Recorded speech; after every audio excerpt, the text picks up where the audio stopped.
கூடிய வரையில் ஆக்டிவாக இருக்கணும். எல்லோரும் ஆக்டிவாக இருக்கணும். நிறையா ஃபிசிக்கல் வேலை பண்ணணும். சும்மா ஈஸி சேரை தேய்ச்சிண்டு ஆற்றுல உட்காந்துருக்கக்கூடாது. நடக்கணும், நிறையா நடக்கணும். நடக்காமல் இருந்தேன்னா உடம்பு பெருத்து போயிடும்.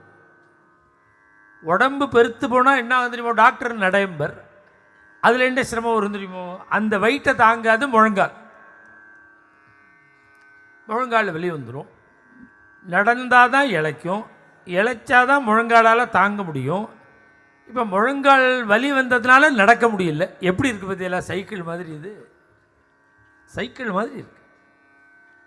அதனால நாம் செய்ய வேண்டியது என்னன்னா, இப்போ நன்னா இருக்கும்போதே நடக்க ஆரம்பிச்சிருங்க. நிறையா நடக்கணும், ஆக்டிவாக இருக்கணும். மனசு ஏதாவது ஒரு விஷயத்தில் எங்கேஜ் ஆகிட்டே இருக்கணும். நாம் என்ன